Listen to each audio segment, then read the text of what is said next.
Hello, everyone. It's Renee, Piane, and Clayton, Norcross, all the Hi. way from Hawaii. Gosh, you look great today. How are you doing?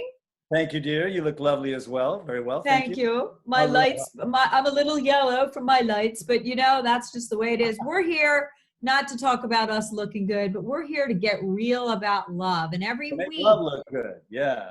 what did you say? To make love look good. To make love look good to you, because people, I've been in this industry for over 29 years, and people call me every day with disappointments and challenges, breakups, heartbreaks. The whole Corona thing has really thrown a big wrench Wow, I in. bet. Yeah. It's caused a lot of couples to realize they're not meant to be together, and also bringing people into a reality because they were together a lot, where when you're dating, you really don't know the phase of somebody until you're with them a lot. So Yeah, last week, Clayton, you got so many responses I from your did. fans A about flood. the unrealistic expectations. So tell me what happened. What was the response? Well, a lot of women were we were talking in some of our work and in my private videos, we were talking about, a lot of women are irritated, and I said, well, ladies, don't get angry, get curious. Yeah. What's going on with men? How do I learn to communicate with them better when men are shy about their feelings, when men are, protective because they think if she really knew me, how I really am, some fears, some insecurities that I have, some low self-esteem, perhaps, she'll run. Yeah. So a lot of men have learned not to be honest because it causes them a lot of pain. So we need to This create a new environment. the honesty thing is what Get Real About Love, the whole book, the whole process is Right. being honest, right? And most people that date, now women, thank you for reading all of these books, but I've been working privately with men for over 29 years, and they're super private. They don't want other guys to know they're having problems, right? Don't you find that to happen, Well, I Clay? think you make a very good point because a lot of men don't have the support system. They don't handle their problems by talking them through like women sort of Yeah. learn to do, Yes. typically. We're much more lone wolf in terms of things that are hurting us or make us feel vulnerable. And in fact, other men will use them against you in business. Hmm. If they find a weak point, they will seek to exploit that sometimes, and it can cost you a lot of money. It can cost you a position. It can cost you. So it's dangerous looking Yeah. and feeling for a lot of men. And then we bring that same mentality. Interesting. Go ahead. I want to say this. When people are in breakups or divorce or whatever, it affects their business bottom line, especially for men. Women, we gather together. I have love support groups. We talk, we process, we Right. support. Men, they're like, I'm not telling anybody that this girl left, or because I'm in this phase now where I feel vulnerable. So unless you're going to, SLA, or you're going to Al-Anon or these other groups, or you're coaching with somebody like myself, we help you to stay focused on the reality of where a person is at. Now, we covered some of these phases in the breakup phases as we started this process, but there's lots of phases that singles are in, right? So unless people Yeah. are honest, like Clayton, you've been meeting people since your breakup, but you knew you were in a phase. So what did you do? Well, for example, the other day I was sitting at the beach and I ran into an old friend of mine that I had met on the way to Rome. This was some time ago. Somebody's calling already. Um, and I wasn't particularly, interested to start a dating relationship. I feel like I'm still really getting back in touch with myself. But I found myself automatically asking questions about, I know that she had gone through a breakup recently. What phase are you in? Do you feel like you are really wounded from it? Do you feel like it was easy to let go and move on because you saw it? Where were you? And so what's happening is this honest communication that's non-judgmental, non-threatening, just open. Tell me what's going on with you. Is ushering in a brand new phase of discovery for me before I even think about whether I want to be emotionally involved with someone. So you're working. This is the brilliance of really looking at yourself. That's really what you just did. You explored yourself, you explored your patterns, and you even, I remember when we were going through this, when the time we've been working together, that you were really shocked at how many of the love phases that you hadn't become aware of before, that now you're so aware, and it just makes you so much more confident that you're not going to make the same mistake again, right? Like an actor, you got to take 2, take 3, take 4 when you're in a scene. Your life scene now will help you not to have so many takes when you're dating with somebody, I guess you could Well, say. knowledge is power, I think. When you realize just, let's see, what phase, oh, I recognize where I am. I'm bargaining with my little guy inside who may feel really emotional. He may really, miss that partner. And I'm finding that my adult child relationship is a really clear thing. That emotional part of us, it's that little child inside that wants certain things. And to gently and lovingly say, hey, listen, buddy, I know you're hurting about this.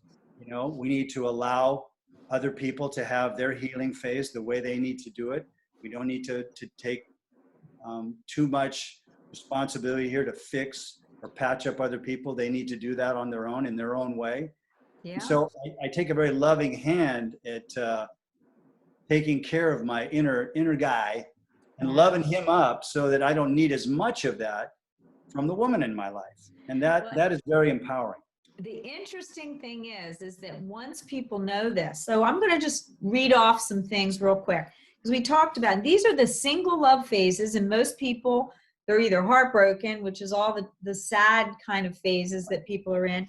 These are the ones where if you're honest with people, you're going to have so much more clarity and you're not going to hurt anybody, which keeps taking people back to the same pain over and over and over, right? So if like right now, I would say Clayton is in a low pressure phase. He's not ready for a relationship. He's still working on himself, right? Oh, yeah, number one, low pressure phase. Yeah, so when you meet a woman and you can tell she's got that thing for you, baby. She's like, woo, God, I saw you on TV, or I remember you, and I've always had a crush on you. Now the other side's going, maybe I should take this on. Maybe I should do this. But if you know that somebody's really interested and you're in the low pressure phase, you have to be honest and say, right now, I'm not really looking for any commitment. Because I'm in a healing process, and I just wanted to honor you because it seems like, you have an interest, and I don't want to make you feel rejected. Now, this is what happens when people don't tell people this stuff, then they feel rejected, and it makes them put up a wall to then go out and take a chance. Because I was teaching flirting, which I'm going to be teaching online. I taught it to a big group, and they're like, I gave up after I got rejected twice. And I'm like, that's because they don't understand that somebody's in the middle of a bunch of crap that they're going to be happy that they didn't get involved with. Well, the temptation is to take someone else's disinterest, whatever level it is, personally. Yeah. But if you knew that, say, for example, I met a guy and he said, oh my God, I'd love to date you. And I said, well, I'm married. He goes, well, I'm into open relationships. I'm a swinger. And I was like, wow, well, good for you for knowing who you are. I'm not a swinger, but thanks for saying, hey, baby, I'd like to swing with you. It was a compliment, but I'm not into it. But there's people that are. So when you get involved with somebody, say, what kind of relationship are you looking for? Well, right now I want an open relationship. I want to be able to sleep with whoever I want. You can do that. I know I don't want that. So I'd say, well, no, I'm going to opt out of that. But at least I knew before I dropped my panties or got involved. And then the person said, well, you never asked. So why, if you don't ask, I'm not going to tell. Right? Well, in the little bit of time we have left, let's talk about the other phases that people find themselves and that we talked about before our recording, where people might find themselves. Well, these are that we just comfort too. The next is comfortable and confident on your own. And you really need space just to still explore where you are. And you just need to be clear. Right now, I'm really doing a lot of reading and research about my goals and visions, and I'm not looking for anything right now. And, people might think that, wow, that honesty makes them honor you even more. Then there's the person, like right now, a lot of people don't have money. They lost their jobs. They are back into the securing their vehicle to lock down work and to focus on taking care of their situation, right? So Yeah. as we go back through this new developments in Italy, people coming back to work, some people don't have money to date and they feel that they have to get in to secure their vehicle. That is very, very important for men to feel that confidence that they can ask a woman out because they have their, house in order. Then there's the workaholic people. Hello, I was one. I know probably Clay, us workaholic people, sometimes we're the most guilty of rushing into love. So what would you say about that? Well, my constant travel, I think, would probably qualify me as that. It seems like, the last 3 relationships I've got involved with have been with foreign women. And, whether I'm on this continent or that continent, I'm away from whoever I'm trying to get close to. So Yeah. I'm not an easy guy to get next to just because of that. And I had to look at, as I come more into the comfort and confidence phase here, I recognized myself in that. Whereas, I'm just really taking time to build my career, even though I'm doing it mainly on the internet in this COVID phase. But I'm feeling much more comfortable in my own skin and feeling my self-esteem rising as I'm giving less of my power away and really enjoying having it in me and being very self-sourced. And that helped me to understand where my previous partner was in terms of her really being focused on getting her life together and feeling secure after a difficult marriage. Well, all of us know these things, these phases internally, but we don't want to deal with it. We're not being honest. So Right. that's what's the real rub is if your work takes over everything, then you need to get real about love. So we have so much more to share and we will be seeing you very soon. Please leave your comments about these things so that we can understand where you're at and to give you, because right now, if you're a workaholic and you think love is just going to magically come into your lap, it might, but it might not be the person that's in the same phase you are. So Exactly. when you were building your career or, you have to get real. So we'll see you next week. And we will continue on giving you great tips so that you can achieve extraordinary love. To love. So Clayton, let's expand on this just a little bit more before we end this. Have you ever noticed that people have what I call the once I syndrome? Like once I get to this certain level, once I move to my apartment, once I lose 20 pounds, then I'm going to open my heart up to love, right? So did you ever have the once I syndrome? Or date someone that did? Yes. I think that I recognize this in that when you're dating someone that is in a very insecure situation, and for example, they've lost their home, they've lost perhaps their livelihood, they're under a tremendous amount of pressure just to feel good about themselves in their own life with the basic components of being able to feed themselves, being able to shelter themselves, not depending on other people. I really recognized this in the last experience that I had, and even in my marriage. Without going into too much detail, my wife had an immigration problem, and she was not able to come back to the United States. So it created a lot of stress in her life about, oh my God, my life, And even though that wasn't true in my last relationship, there were pressures that were created from a previous relationship that really made her feel, I believe, really needing to spend a lot of energy on herself to feel good about her life before she had very much to give to me. She tried to be honest about that, to her credit. I love her for that. She's a delightful person. But I think I encountered her in a phase when she was really just trying to put, one foot in front of the other and just get herself to a more comfortable. Like once my divorce gets settled, once Yeah. I move, Right. once my Once I son get my is in own place, college. So when people say, well, once I blah, blah, blah, you need to hear it.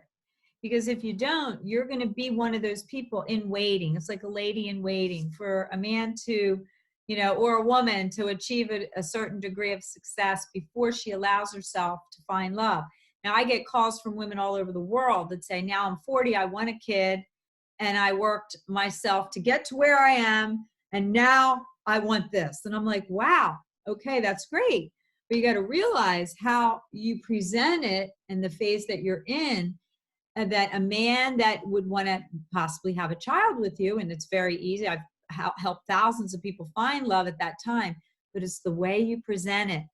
Because if you're a workaholic and then he's a workaholic, and then you think about baby in the mix, sometimes guys will pull back because of the energy of you putting out being a workaholic, because you have to strive. Well, right? yeah, just the way you expressed that, it sounded like a very strident, you're the man, you have a penis, you should do this. I've done all my work, I'm ready. Aren't you ready? Yeah, I know. And women pressure men. I would love to hear from all the people that are watching this, men and women. Have you ever felt pressured, or did the pressure of your time clock make a man run? Because it's the way that you present yourself in that situation. And it's very important for a lot of women to hear this.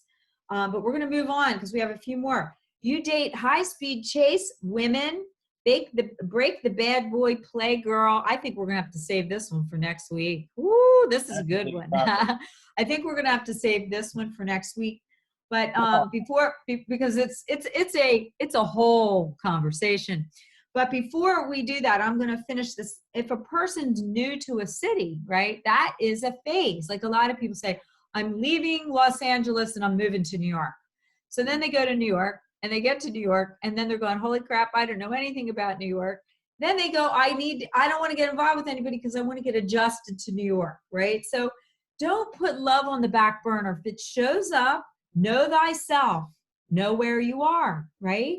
So that you can figure out the phases of yourself and others. So that's really what this was all about. And I hope these examples will help.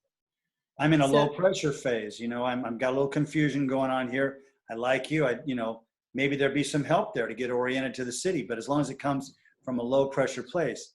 And I think that's what I was really encountering. But because I was a little further along in my recovery process from my marriage, I was more ready to have something more committed.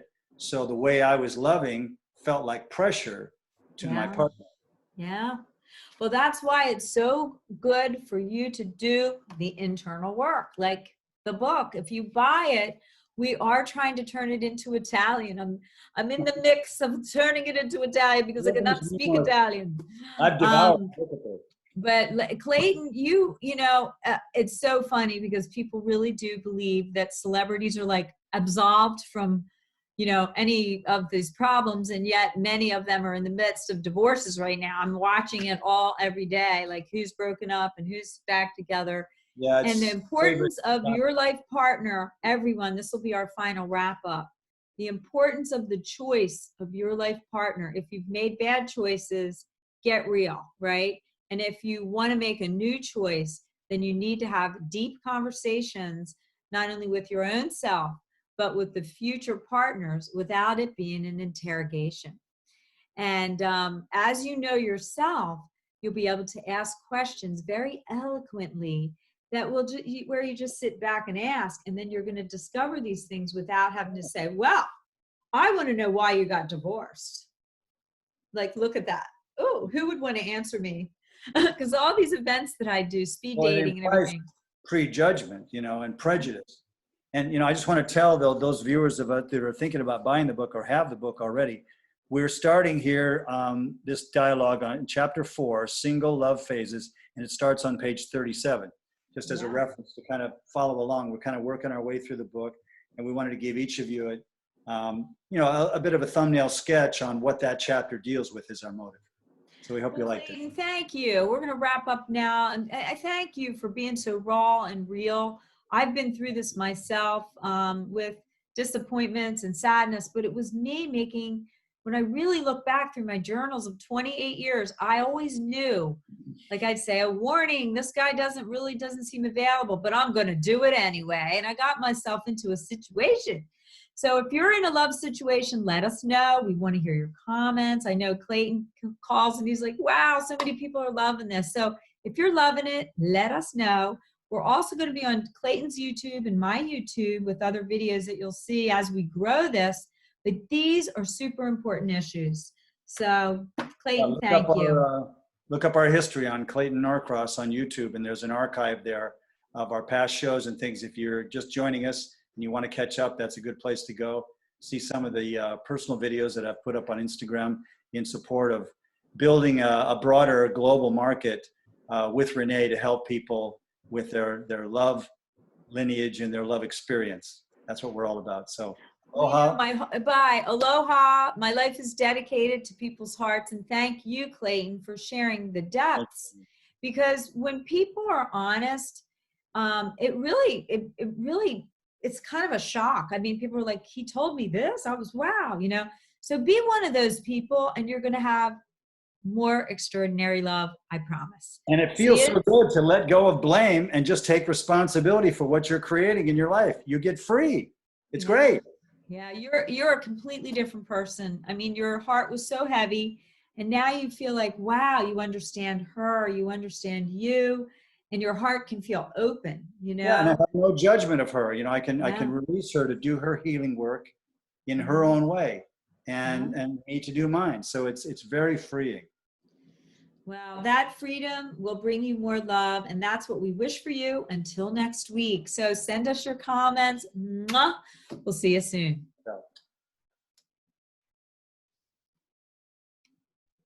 Okay.